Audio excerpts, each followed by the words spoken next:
All right, guys, today I'm going to talk about something a little bit different than normal. I'm going to be talking about a paper written by Nick Bostrom called The Vulnerable World Hypothesis. It's a really interesting paper he just put out, or a little while ago, or a year ago. It's pretty recent, and to me, it's one of the most interesting papers Nick Bostrom has come out with. Uh, so he's really known for his book, Superintelligence, which is all about the dangers that AI entails and all the different ways those dangers might manifest themselves in the world and why that's a really important topic for us to consider. Uh, that's, I think, where he gets the most publicity. He also came up with the simulation hypothesis, or he created a framework for really making it like a legitimate, like, philosophical hypothesis. And so that's what he's known for. But I think this vulnerable world hypothesis he just came out with is the most interesting for me. So I'm just going to go through that paper a little bit and talk about it, what's in it, and kind of what I think about it. So the vulnerable world hypothesis, it's about the dangers of new inventions in the future and how we can create a framework for thinking about these new inventions. And the whole paper really is centered around this analogy called the Urn of Invention, or something similar to that. And what it is you can imagine a giant urn and it's filled with marbles. And each marble represents a new technology that we discover. And so every time we find something out, we reach into the urn and we pull something out. And a purely beneficial invention would be a white marble. And then as the different inventions become more mixed, where they're partly good, partly bad, they start becoming gray. And then as the balance of the good to bad ratio gets more and more negative, it gets darker and darker till you have really what the paper is about, which is a black marble. And the black marble signifies an invention that, if we discovered it, it would almost guarantee some kind of world destruction event, unless we had some really strict parameters for dealing with these types of threats. And the paper goes into a lot of this, but when he talks about world destruction, he's not talking about the apocalypse. He's defines world destruction as at least 15% of the population of the world dies, or global GDP decreases by 50% and stays that low for at least a decade. And just at the start of the paper, he uses this thought experiment to really drive this idea home. And it's this idea of, we were really lucky that nuclear weapons were extremely difficult to make. There's nothing that required them to be difficult. Like, if physics were different, if the nature of the physical reality of the mechanics behind a nuclear bomb were different, it could have been pretty easy to make a nuclear weapon. And uranium and those elements are extremely rare and hard to refine, but they didn't have to be. And so you can imagine a world where, when we discovered nuclear weapons, all it took to make a nuclear weapon was to put a certain piece of metal in between a couple glass plates, and then you run an electrical current through the metal, and boom, it's a nuclear weapon. And it has a few megaton yield, and it can destroy cities. And if we discovered that, and it was really that easy, no matter how well you protected people or you policed the world, it would be almost impossible to stop someone from building and using it. You can imagine if someone like a school shooter or someone who's just mentally unstable had the ability to create a nuclear bomb, and instead of killing a handful of people at really the most, they could take out whole cities. And in that kind of world, it would be almost impossible to stop this from occurring. And you could imagine just a huge portion of the world population being killed off in these freak events, where it's either extreme religious views or just mental instability or just very hateful people. But there's a portion of the population that Nick Bostrom calls the Apocalyptic Residual. And it's just the tiny percentage of people who are insane enough that if they had the power, they would try to destroy the world. And if you have something that's so accessible and so easy to use, that tiny fraction of people can create a weapon and deploy it and then kill a lot of people, then that's a really risky technology, and that's something that we should really think about because it could be possible. And he goes through and he classifies a lot of different types of events that could occur and puts them into categories, and I'll cover that in a little bit. But I mean, you can just really think about how dangerous the world would be if it was that simple to make something as destructive as a nuclear weapon. I think when you go through that mental kind of that thought experiment, that should really give you pause, because we're really lucky that they're hard to make, and it really only big countries can take on creating a nuclear weapon. So it's so difficult that there's a large hurdle for anyone using a nuclear weapon, and since they're so hard to make, it's pretty easy to tell who made what weapon, given the signatures that different plutonium and uranium and all those elements leave behind. But in the future, we might discover things that are the equivalent to the new discoveries could be so easy to make that it's the equivalent of a couple sheets of glass with a metal rod in between them. Especially, you think, if we have desktop printers that can write genetic code and create new viruses and new bacteria, and then a certain AI algorithm comes out that's really easy to use and to train to do what you want to do, so that anyone can set up an experiment where, like, a computer could optimize some new strain of DNA to create just a deadly virus, and then anyone can make it and just deploy it at home. Something like that would be extremely dangerous, and for us to make it through a discovery like that, we would have to have a radically different world in which we could really handle these risks. So that's what the paper's about, and at the end of the intro, he kind of defines what the vulnerable world hypothesis is exactly.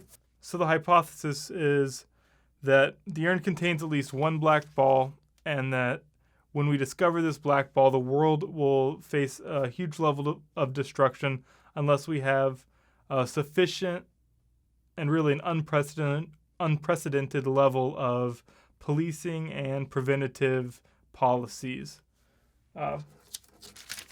So after the intro, Bostrom kind of goes through all the different types of events and gives thought experiments for how we could think about these risks. So the first one I already talked about, which is the easy nukes. It's just some kind of bomb or just anything that's easy to deploy, that when it's discovered, someone can make it and then just use it like a traditional weapon. Just create the destructive device and then just deploy it.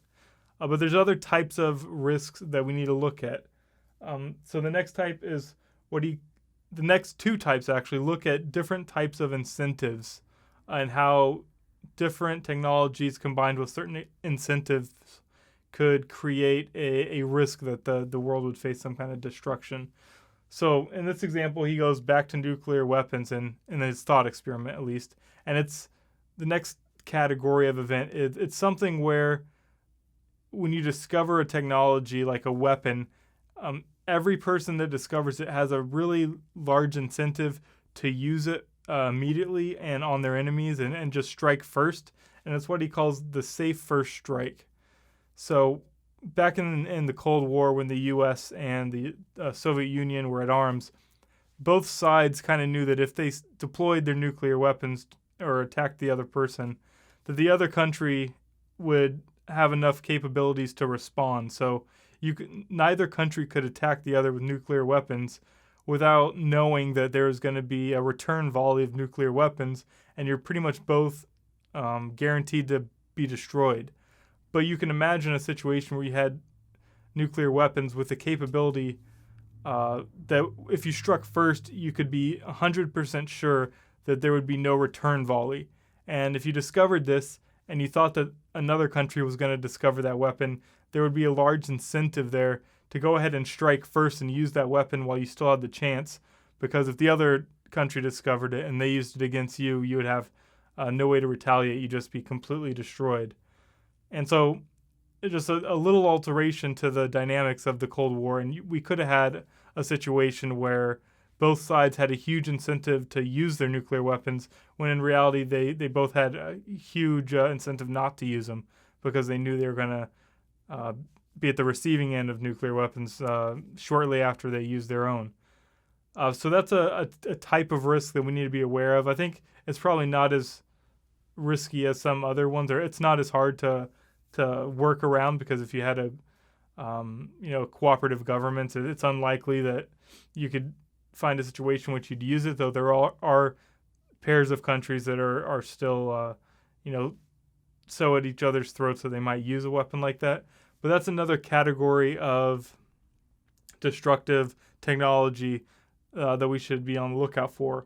Another type that also has to do with incentives is kind of the opposite end. Instead of one large state having an incentive, it's something that gives everyone a mild incentive, but together our actions would create a lot of destruction in the world. And the thought experiment Nick Bostrom uses here is global warming, but not the global warming that we have now, because the actual global warming we see, it's a few degrees, and it's having a lot of effects, but it's not devastating in the context that Nick Bostrom's talking about. But it's easy to imagine that it could have been a lot worse. Like global warming, you can imagine if the same amount of carbon emissions we've put into the air so far, what if that amount, instead of causing 1 or 2 degrees, or 2 or 3, I'm not sure what the number is, but what if that caused 15 or 20 degrees of warming in the atmosphere? If global warming was that sensitive to carbon emissions, we really would have devastated the world ecosystem in a way that it just wouldn't be able to sustain the same population that it has now.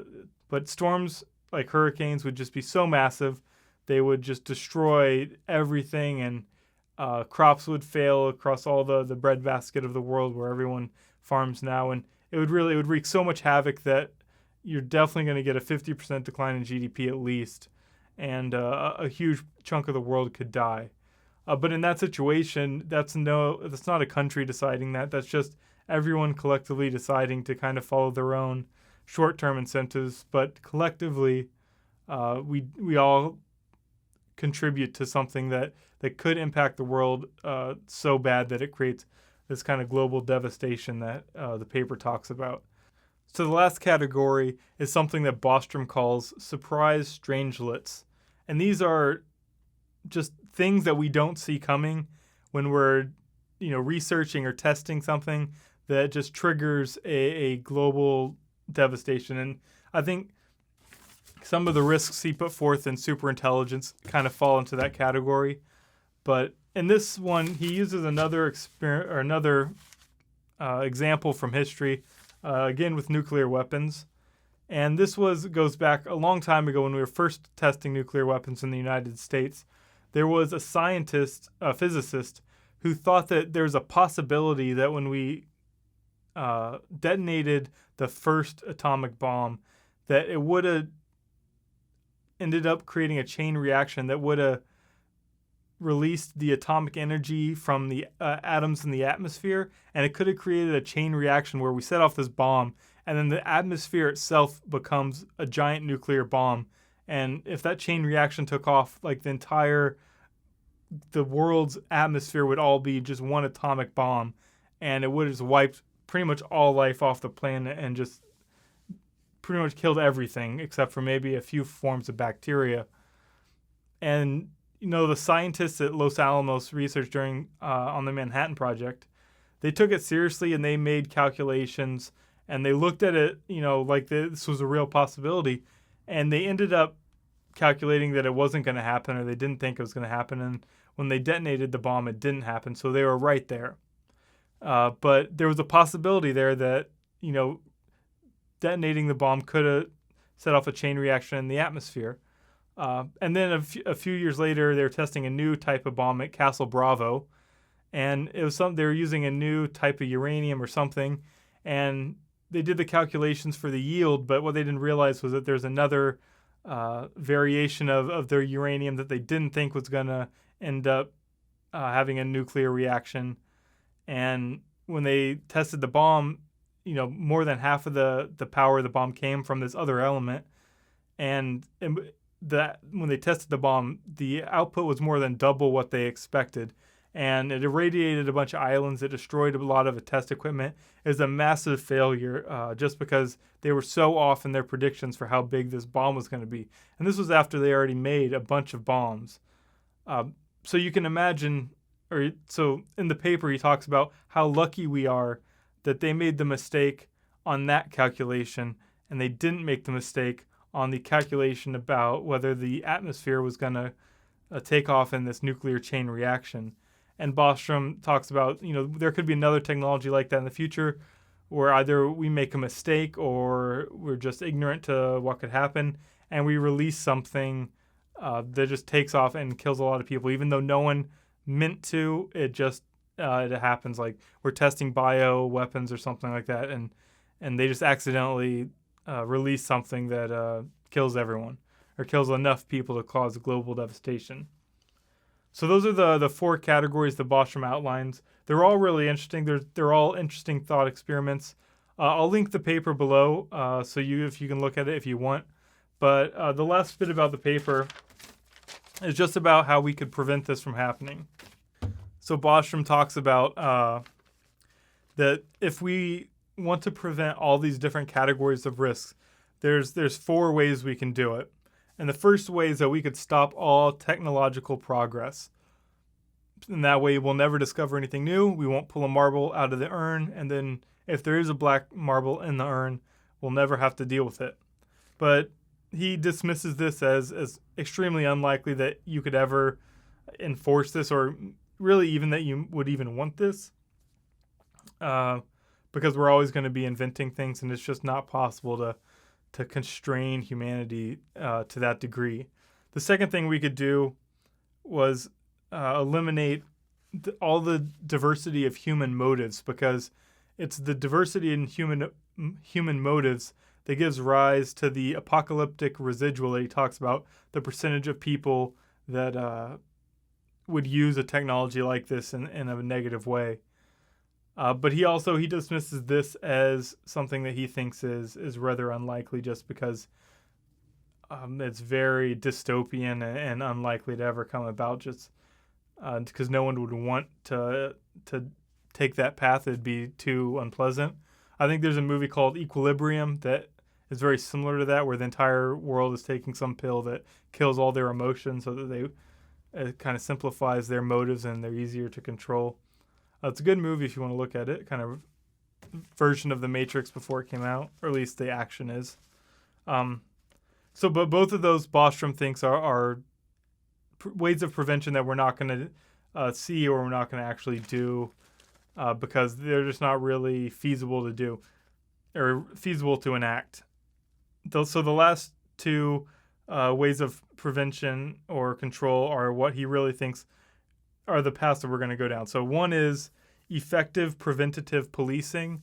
So you can imagine if AI is just everywhere, it's in every camera and it's tracking faces and listening to conversations, that you might be able to get to a level of global surveillance where anybody that's trying to do anything negative would be flagged by this surveillance system and caught, and we could stop them before they did something to use one of these technologies for evil. And he thinks that this is a pretty viable path forward for a lot of things, especially for dealing with crazy terrorism and people with bioweapons and things like that. Though it's pretty dystopian itself, just a global police state pretty much. But if we're really going to deal with technologies like what he's thinking about in this paper, we might have to resort to that level of surveillance, which is an interesting idea. But the last way is effective global governance, which is if we had some kind of Star Trek-like federation, like where all the world's on the same page and everybody works together. A lot of the incentive-based risks, like the worst global warming or the safe first strike scenarios I talked about, both of those would really wouldn't be a risk, because if you had a effective global government, they could work together to stop pollution, or they could mediate grievances between, countries so that they never went to war with each other and never struck first with some devastating weapon. And both of those paths are ways that we could counter these risks. The effective global governance sounds like a much more pleasant solution to some of these risks, though, a terrorist being able to use a bioweapon or some kind of, really convenient nuclear weapon or something similar wouldn't really be stopped by the effective global governance. You'd still need some kind of surveillance state, but either way, that's really the path forward if we think this is if we think the hypothesis is true that there is a black ball in the urn. So that's pretty much the paper. I thought it was really interesting. It got me thinking a lot about technology and where things might go and the risks that might come about with technology. Thinking about like bioweapons being put on drones and flown by AIs who have facial recognition and can like track people down. There's a lot of, sci-fi like things you can think about that we might encounter in the future, and we might need one of these solutions to deal with that risk. Bostrom himself, he says he's not sure whether the hypothesis is true. Like, he wrote this paper, but he doesn't have a strong opinion on whether or not there is a black ball in the urn. I think we're much more likely to see a dark gray ball before we see a black ball, assuming that the technologies in the urn follow some kind of normal distribution where the black balls are extreme and there's plenty of beneficial technology, so maybe it's not a normal distribution, but I think, there could be technologies that we come across that maybe aren't as bad as what he outlines in the paper, but are bad enough where we start to reevaluate whether or not there is a black ball in the urn, something that's really bad that we might discover. It's a really interesting paper. It's really thought-provoking. Give it a read if you're interested. It's only like 40 pages. I mean, though I talked about most of what's in there, there's not a lot more that I didn't cover. He talks a little bit more about the prevention stuff, but I skipped over a lot of the details there because I don't really think they're necessary. But anyway, I really enjoyed the paper. Another really thought-provoking idea from Nick Bostrom, though I wasn't the hugest fan of his book. As like a philosopher or someone coming up with ideas, he's really come up with some really big, influential ideas, and I think this is going to be another one of those ideas that turns out to be very influential in the future. So give it a read if you're interested. I'll have a book review coming out soon on Predictably Irrational, a book about cognitive biases. So stick around for that if you're interested. And I hope you guys like this video. Like, subscribe, and I hope to see you guys in the next one.